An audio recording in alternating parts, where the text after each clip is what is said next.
नमस्कार विद्यार्थी मित्रों, जैसे कि आप लोगों को मालूम है कि आप लोगों की बोर्ड की परीक्षा नज़दीक है, तो उसी बोर्ड की नज़दीक परीक्षा होने के कारण एक ग्राहक जागृति नाम का जो आप लोगों का लेसन है 18वां, उनका एक मूल्य वृद्धि वाले और ग्राहक जागृति वाले लेसन का एक वीडियो आपके सामने प्रस्तुत करने जा रहा हूँ। कक्षा 10वीं के अंतर्गत सामाजिक विज्ञान में विषय की शुरुआत करूँ उससे पहले सुंदर सा सुविचार कि हार मत मान जाना उन लोगों को याद करके जिन्होंने कहा था कि ये तुमसे नहीं होगा। मतलब दुनिया में कोई काम आप लोगों से असंभव नहीं है, बस थोड़ा धैर्य रखने की ज़रूरत है और आप लोगों को अपने रास्ते पर आगे बढ़ने की ज़रूरत है। और इसी सुंदर से सुविचार के साथ आइए मिलकर 1 मिनट विद्या देवी को याद कर लेते, माता सरस्वती को।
सुंदर सी प्रार्थना के बाद आप लोगों के सामने वापस एक बार बता रहा हूँ कि जो लेसन पहले चार्ट के अंतर्गत है वही परीक्षा के अंतर्गत आएंगे।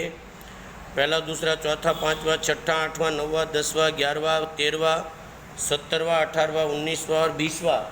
और इन लेसनों के अंतर्गत एक 18वां लेसन जो पुनरावर्तन के तौर पर चल रहा है। आप लोगों की पेपर स्टाइल भी आप लोगों को मैं कई बार बता चुका हूँ। रनिंग क्लास में भी आप लोगों को पेपर स्टाइल के बारे में मैंने बताया था।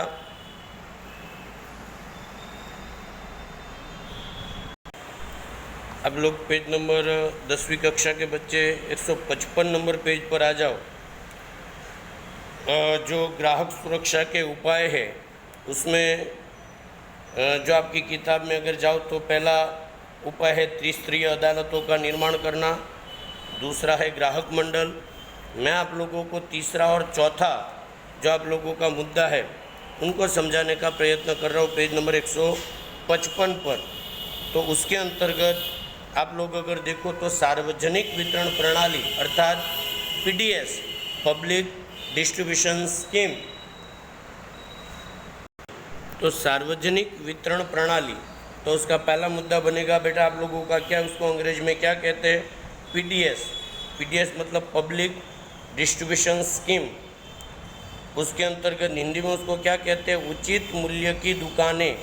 क्या कहते हैं उसको, उचित मूल्य की दुकानें। मतलब एक मुद्दा हुआ कि सार्वजनिक वितरण प्रणाली को पीडीएस अथवा उचित मूल्य की दुकानों के नाम से जाना जाता है।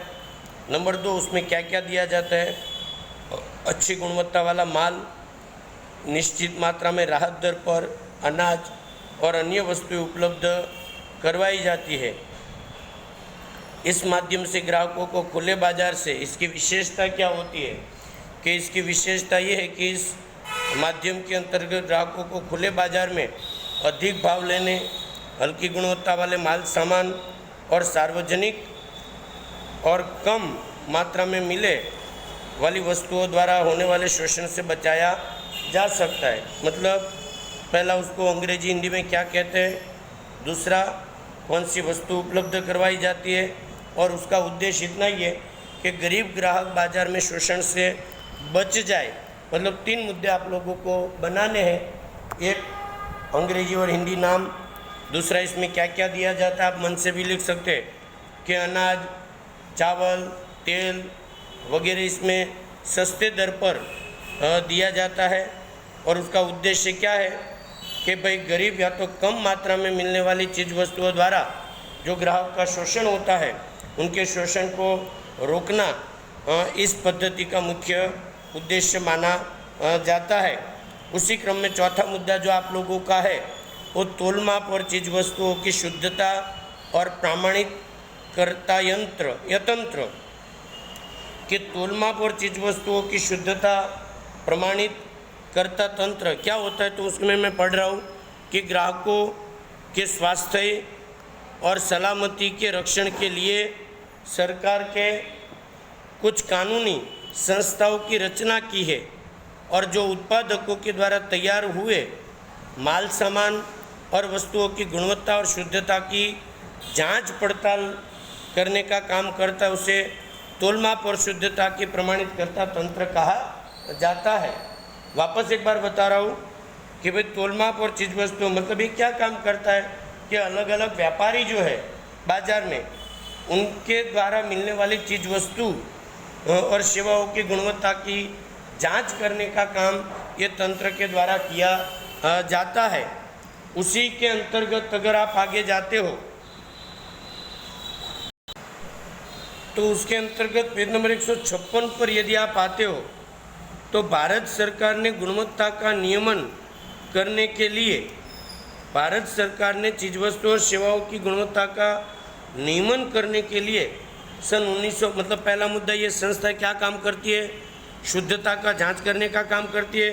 नंबर 2 इसका नाम क्या है, 1946 में इसका नाम पड़ा इंडियन स्टैंडर्ड इंस्टीट्यूट मतलब ISI नाम की संस्था की स्थापना की।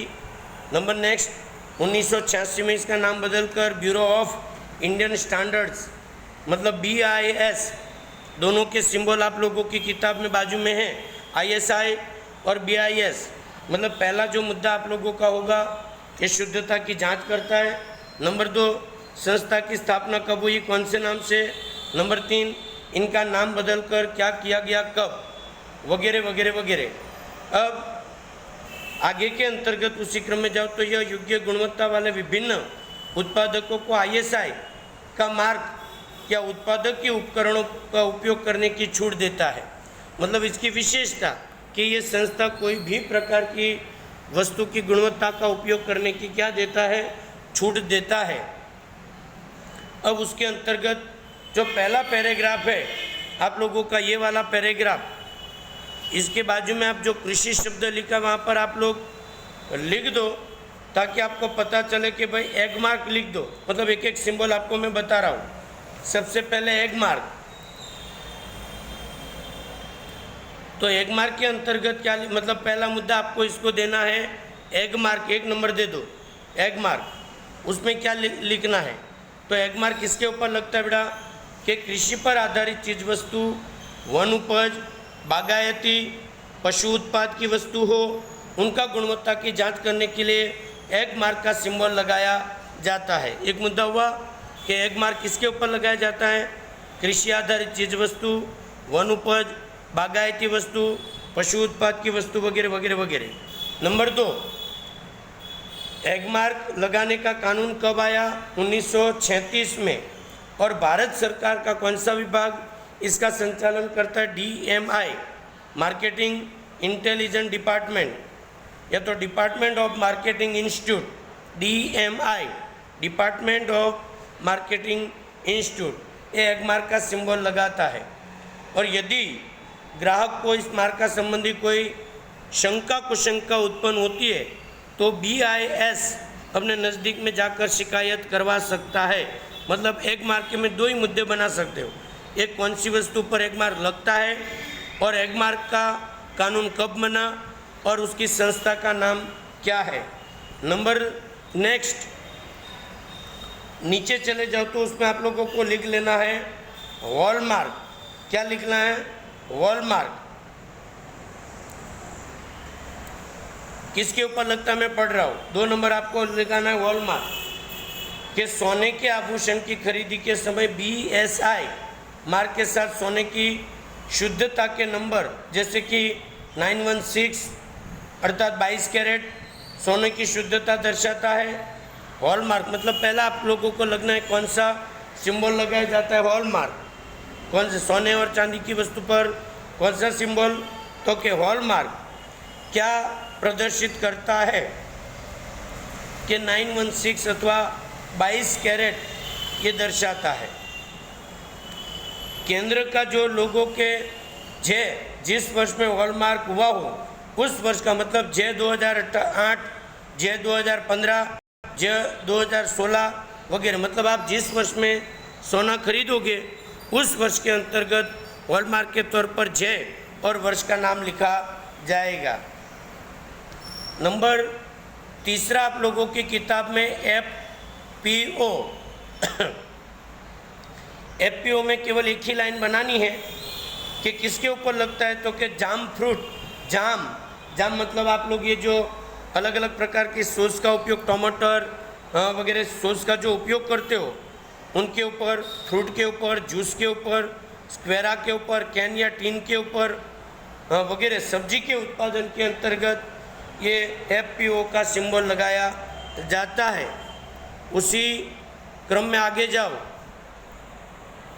तो ISI कौन सी वस्तु पर लगाया जाता है बेटा, तो कि टेक्सटाइल, केमिकल, जंतुनाशक, रबड़, प्लास्टिक की बनावट, सीमेंट की धातु, इलेक्ट्रॉनिक वस्तु इत्यादि के उपकरण पर ये जो है ISI या BIS लगाया जाता है। उसी क्रम में है वुलमार्क में ये सब में मतलब पहला आपको मैंने बताया एगमार्क, टैली कर लीजिएगा वापस, पहला बताया एगमार्क, दूसरा बताया हॉलमार्क, तीसरा बताया FPO, चौथा बताया ISI और पांचवा है वुलमार्क। वुलमार्क कौन से ऊपर लगता है, उनकी बनावट और पोशाक के ऊपर। उसके बाद नेक्स्ट नंबर है APO, MPO किसके ऊपर लगाया जाता है, मांस मटन की वस्तु के ऊपर। सारे सिंबल कैसे होते देखो आप लोगों को चित्र में दिए पेज नंबर 156 पर। उसके बाद HACCP मतलब hazard analysis and critical control point, mark प्रक्रिया द्वारा तैयार की गई खाद्य उत्पादनों के ऊपर भी BIS दिया जाता है। उसी क्रम में आप पेज नंबर 157 पर आओ तो इको किसके ऊपर, मतलब पहला वापस बता रहा हूँ, एगमार्क, वुलमार्क, APO, ISI, वुलमार्क, MPO और HACCP। और आगे का मुद्दा है सिंबल इको किसके ऊपर लगता है, तो कि साबुन है, डिटर्जेंट है, कागज़ है, लुब्रिकेट ऑयल है मतलब ऑयल का जो भी पैकिंग है, रंग रसायन है, पाउडर है, कोटिंग है, बैटरी, सौंदर्य प्रसाधन है, लकड़ी के बदले में उपयोग होने वाली चमड़े की वस्तु, प्लास्टिक की वस्तु इत्यादि के ऊपर इको का सिंबल लगाया जाता है। इस प्रकार अलग अलग सिंबल आप लोगों को देखने रहेंगे। एक बार सिंबल का 3 अंकों का मुद्दा तैयार कर लीजिएगा। आगे का मुद्दा मैं आप लोगों को बाद में अगले वीडियो के अंतर्गत कल समझाने का प्रयत्न करूँगा। धन्यवाद। अंत तक वीडियो को देखने के लिए बहुत बहुत धन्यवाद। वीडियो से रिलेटेड कोई भी इंक्वायरी हो तो फ़ोन करिएगा और पसंद आए तो लाइक, सब्सक्राइब और शेयर कीजिएगा। बहुत बहुत धन्यवाद। जय हिंद, जय भारत, वंदे मातरम।